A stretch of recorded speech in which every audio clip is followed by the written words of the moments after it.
श्रम संस्कृति पार्टीको तर्फबाट मान्य सदस्यहरूले पर्चा लिएर सभामुखको अगाडि प्रदर्शन गर्नुभयो।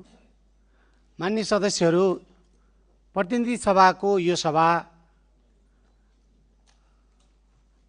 साँच्चै नै महत्त्वपूर्ण र कानुन निर्माण गर्ने एउटा महत्त्वपूर्ण थलो हो। त्यसकारणले विरोध गर्ने विभिन्न शैलीहरू हुन्छन्, तर मर्यादामा बसेर विरोध गर्नुपर्ने हुन्छ। मर्यादामा बसेर विरोध गरिदिनको लागि म यहाँहरूलाई आगामी दिनमा यो आदेशकै रूपमा लिइदिन पनि म जानकारी गराउँछु। पर्चा देखाएर विरोध गर्ने सदनमा यो न हाम्रा कानुन अथवा नियमावली, हाम्रा प्र्याक्टिस कसैले पनि दिएको देखिँदैन। त्यसकारणले आगामी दिनमा विरोध गर्ने शैली मर्यादापूर्वक तरिकाले गर्नलाई म यो जानकारी गराउँछु।